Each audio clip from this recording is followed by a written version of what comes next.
మాతృదేవోభవ. నేను మీ శ్రీధర్. ఇప్పుడు మనం చెప్పుకోబోయేటటువంటి అంశం ఏంటంటే రవి సంక్రమణం గురించి. రవి అసలు సంక్రమణం అంటే ఏంటి? రవి ఒక రాశి నుండి మరొక రాశిలోనికి ప్రవేశించడాన్ని సంక్రమణం అంటారు. దీనికి కాలము ఒక నెలకై ఒక రాశిలో మారుతూ ఉంటాడు. అది కూడా సామాన్యంగా 13, 14 తారీఖులలోనే ఒక రాశి నుంచి వేరే రాశిలోకి మారుతూ ఉంటాడు. ఇది మొదటి నుంచి వస్తున్నటువంటి గణితమే. ఈ విధంగానే ఆయన 13, 14 తారీఖుల్లోనే ఒక రాశి నుంచి ఒక రాశిలో మారుతూ ఉంటాడు. ఇప్పుడు ఈ సంక్రమణానికి అంత ప్రాముఖ్యత ఏమిటి అన్నట్టయితే, సంక్రమణానికి చెప్పుకోలేనంత అద్భుతమైనటువంటి పవిత్రత ఉన్నది. ఆ రోజున పెద్ద పితృదేవతలకి తర్పణాలు వదలటం, వారందరూ సంతోషిస్తారు. ఓహో, మా వంశంలో ఒకరు మా కోసం ఇంకా జ్ఞాపకం పెట్టుకుని తర్పణాలు వదులుతున్నారు అని చెప్పేసి వాళ్ళు ఎంతో సంతోషించి పెద్దల ఆశీర్వచనం ఈ తర్పణాలు వదిలేటటువంటి వారి మీద తప్పకుండా ప్రసరింపజేస్తారు. దానితో వారి యొక్క వంశం వృద్ధి చెందుతుంది. పితృదేవతల యొక్క ఆశీర్వచనం లేకుండా ఎంతమంది దేవుళ్ళన్నా పూజించు, నీకు ఐశ్వర్యం కలగచ్చు, అష్టైశ్వర్యాలు కలగచ్చు కాక, కానీ వంశము అభివృద్ధి చెందాలి అంటే పితృదేవతల యొక్క ఆశీర్వచనమే కావాలి. దీనికోసము ఇటు పితృదేవతల తరఫున. ఇక మామూలు దేవతల గురించి చెప్పాల్సి వస్తే, సంక్రమణం అనేటటువంటిది చాలా చాలా చాలా పవిత్రమైనటువంటిది. ఏ పూజ చేసినా మామూలు రోజుల్లో చేసిన పుణ్యం కంటే అనేక లక్షల రెట్లు పుణ్యఫలం లభిస్తుంది అని చెప్పి మనకి శాస్త్రాలు చెబుతూ ఉన్నాయి. మనకి ఉదాహరణకి అన్ని మన శాస్త్రాలు చదవలేవు, కానీ ప్రతి ఇంటిలోనూ ఏదో సందర్భంలో సత్యనారాయణ స్వామి వారి వ్రతం మనం చేసుకునే ఉంటాము. అప్పుడు కూడా ఆ సత్యనారాయణ స్వామి వ్రతంలో కూడా సత్యనారాయణ స్వామి వ్రతం ఎప్పుడు చేసుకోవాలి అనేటటువంటి ఒక ప్రశ్న వాళ్లే వేసుకుని సమాధానం చెప్పేది ఎప్పుడంటే, ఏకాదశి రోజున కానీ, పౌర్ణమి రోజున కానీ, సంక్రమణం రోజున కానీ ఈ యొక్క వ్రతాన్ని చేసుకుంటే, అలాగే ఇంట్లో శుభకార్యాలు జరిగేటటువంటి సందర్భాల్లోనూ ఈ యొక్క వ్రతాన్ని చేసుకుంటే చాలా మంచిదని చెప్పడం జరుగుతుంది. అంటే సంక్రమణానికి దేవుని యొక్క పూజలు చేసుకోవడానికి కూడా అంత ప్రాముఖ్యత ఉన్నదని మనకి చెప్పకనే తెలుస్తున్నది. అలా పురాణ పురుషులే ఆచరించినటువంటిది కాబట్టి మనం తప్పకుండా ఈ మకర సంక్రమణం కాదు, ఏ రాశిలో ప్రవేశిస్తే ఆ సంక్రమణం అంటారు. ఆ సంక్రమణం రోజున తప్పకుండా అటు పితృదేవతల యొక్క పూజలు, ఇటు మామూలుగా మన దేవతల యొక్క పూజలు కూడా చేసుకున్నట్టయితే చక్కటి ఫలితాలన్నీ మనం అనుభవంలోకి వస్తాయి. మనసు ప్రశాంతంగా ఉంటుంది. మనకి వెనకాల ఎవరు అక్కర్లా, నా కొడుకున్నాడు, మా తండ్రి ఉన్నాడు, మా అన్న ఉన్నాడు, మా తమ్ముడు ఉన్నాడు, మా భార్య ఉంది, నాకు వెనకాల 1,00,000 కోట్లు ఉన్నాయి, ఇవేం అక్కర్లేదండి. అంతకంటే కూడా కోటి రెట్లు నీకు మనోస్థైర్యాన్ని ఇవ్వగలిగినటువంటిది దైవశక్తి. అటువంటి దైవశక్తి మనకి సమకూరాలి అన్నట్టయితే పెద్దలు చెప్పినటువంటి ఇటువంటి పర్వదినాలలో తప్పకుండా ఈ యొక్క పితృదేవతలకి సంతృప్తి కోసం తర్పణాలు ఎదుర్కోవటము, ఇటు మామూలు దేవుడికి సంబంధించి పురాణాల్లో ఏమేమి చెప్పారో చెప్పడం కూడా చేసుకోవచ్చండి. దేవతలకు సంబంధించినటువంటి సంక్రమణం రోజు ముఖ్యం అక్కడ. అటువంటి రోజున మీ ఇష్ట దైవం, ఏ దైవాన్ని అయితే ఆ దైవాన్ని పూజించండి. తప్పకుండా సర్వ శుభాలు మీరు పొందుతారు. ఇది మీ అందరికీ తెలియజేస్తున్నాను. ఇప్పుడు మనం చెప్పుకోబోయేది ఏమిటి అంటే, ఇప్పటి వరకు 13వ తారీఖు వరకు, 13 ఏప్రిల్ 2025 వరకు మేనంలో సంచారం చేస్తూ ఉన్నారు సూర్యభగవానుడు. అటువంటి సూర్యభగవానుడు మనకి 14వ తారీఖు ఏప్రిల్ నెల 2025 నుండి 14వ తారీఖు మే నెల, అంటే కరెక్ట్గా నెల 2025 వరకు మేష సంక్రమణం అంటారు. మేషంలో ప్రవేశిస్తున్నారు. ఈ నెల రోజులు మేషంలోనే రవి యొక్క సంచారం జరుగుతూ ఉంటుంది. ఈ విధంగా జరగటం వలన ఈ 12 రాశులు ఉన్నాయి కదండి మనకి. ఈ 12 రాశుల వారికి ఏ ఏ విధమైనటువంటి ఫలితాలు కలుగుతాయి? శుభ ఫలితాలు కలుగుతాయా, అశుభ ఫలితాలు కలుగుతాయా?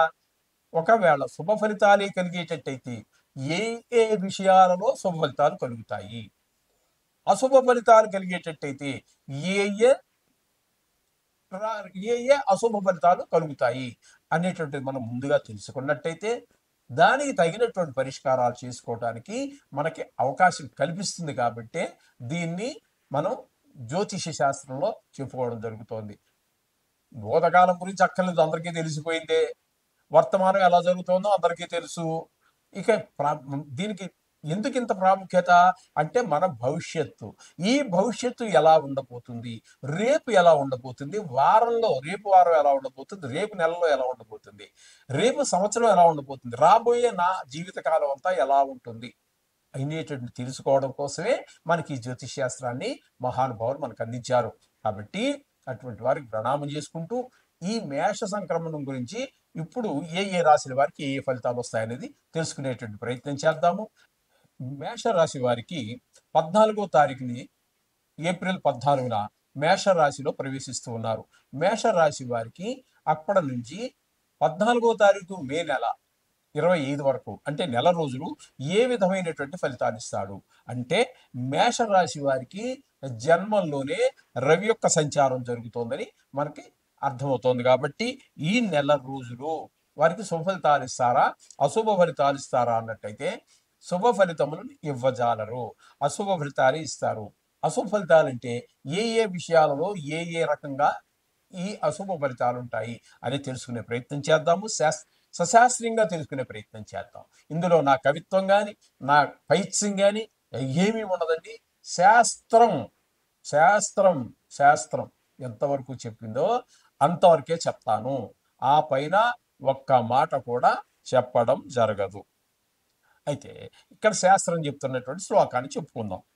దేహార్తి చిత్త సంతాప కాలాతిక్రమ భోజనం బంధుమిత్ర సుహృద్వేష చంద్రరాశి గతే శనౌ రవౌ అని.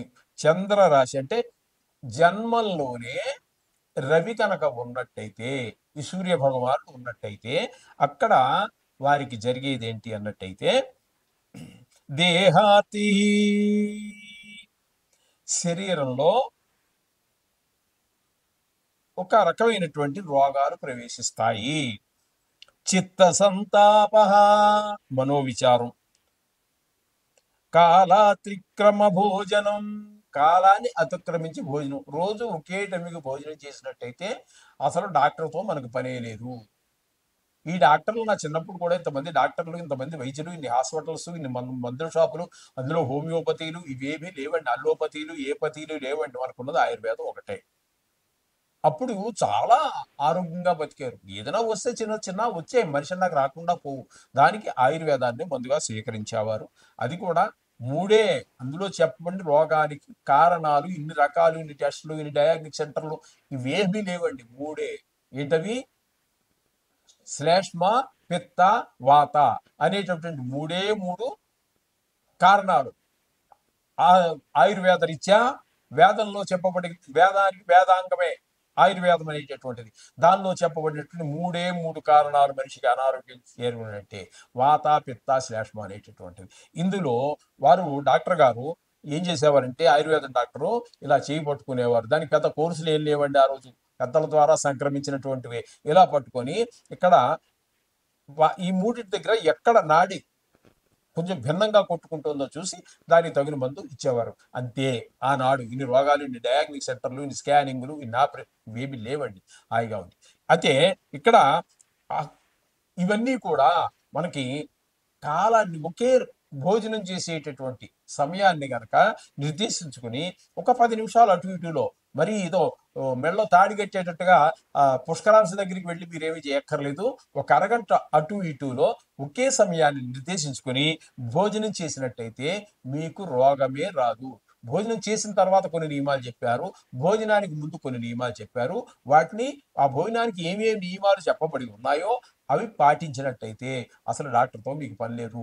జీవించినంత కాలం కూడా ఆరోగ్యంగా జీవించి హాయిగా. ఆనాడు భాగ్యాలు లేవండి, మహాభాగ్యమైనటువంటి ఆరోగ్యమే మహాభాగ్యం. అట్లాంటివన్నీ వచ్చేవి. ఎందుకని? ఆయుర్వేదాన్ని, మన వేదమైనటువంటి ఉపాంగమైనటువంటి ఈ ఆయుర్వేదాన్ని పాటించారు కాబట్టి. ఈ విధంగా అక్కడ సకాలంలో భోజనం చేయడం అనేటువంటిది ఒక అద్భుతమైనటువంటి విషయం.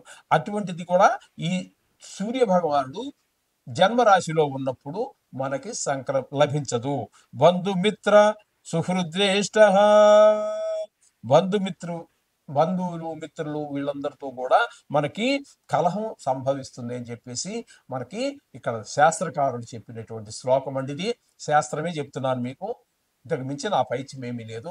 అందుచేత ఇక్కడ ఏ ఏ విషయాలలో మనకి చెప్పబడిందో, శరీరానికి రోగం వస్తుందన్నారు, అంచేత రోగాలు వచ్చేటటువంటి పనికి వెళ్ళకండి. 2, అకాల భోజనం చేయకండి, సకాలంలోనే భోజనం చేయమండి. కొన్ని కాలమాన పరిస్థితులు బట్టి కొన్ని సాధ్యపడకపోవచ్చు. ఎవరి దగ్గర ఉద్యోగానికి వెళ్ళామో ఆడ పని చేసి పూర్తి చేసి వెళ్ళవయ్యా అంటాడు, ఇంకా అరగంట ఉంది, అది పూర్తి చేసే వెళ్ళాలి భోజనం. కొన్ని కాలానికి తల ఒక్కొక్క తప్పదు, దైవానికి తల ఒక్కొక్క తప్పదు. అలాగే మనం ఎవరి దగ్గర అయితే పని చేస్తున్నామో ఆ యజమాని మాటను కూడా తప్పడానికి పరిస్థితులు అనుకూలించవు. ఈ విధమైన పరిస్థితులన్నీ కూడా ఏర్పడుతూ ఉంటాయి. కాబట్టి చిన్నపాటి తేడాలైనా మీరు దీన్ని పాటించండి అని చెప్పేసి చెప్తున్నారు. సరే, ఇంకా దోషాలు ఎక్కువగా ఉన్నప్పుడు వీటి పరిష్కారాలు మనకి ఆ సూర్య భగవానుడికి సంబంధించినటువంటి శ్లోకాలు, నవగ్రహాలకు సంబంధించిన శ్లోకాలు చదువుకోవటం అనేది, ఆదిత్య హృదయం అని, లేకపోతే సూర్య నమస్కారాలు అద్భుతం, అద్భుతం, మహాద్భుతం. ఆ సూర్య నమస్కారాలు అనేటటువంటిది పరిపూర్ణమైనటువంటి ఆరోగ్యాన్ని ప్రసాదించేది. ప్రపంచంలో మరి ఇంకేది కూడా లేదు, ఔషధం కూడా కాదు. అంత మనకు శక్తిని, దానికి అంత చక్కగా స్థితిస్థాపకత, దాన్ని శరీరాన్ని వంగేటటువంటిగా అంత చక్కటి ఆరోగ్యాన్ని ప్రసాదించేటటువంటి అలాంటివి ఏమైనా చదువుకోండి, సర్వశుభాలు పొందండి. శుభం భూయాత్.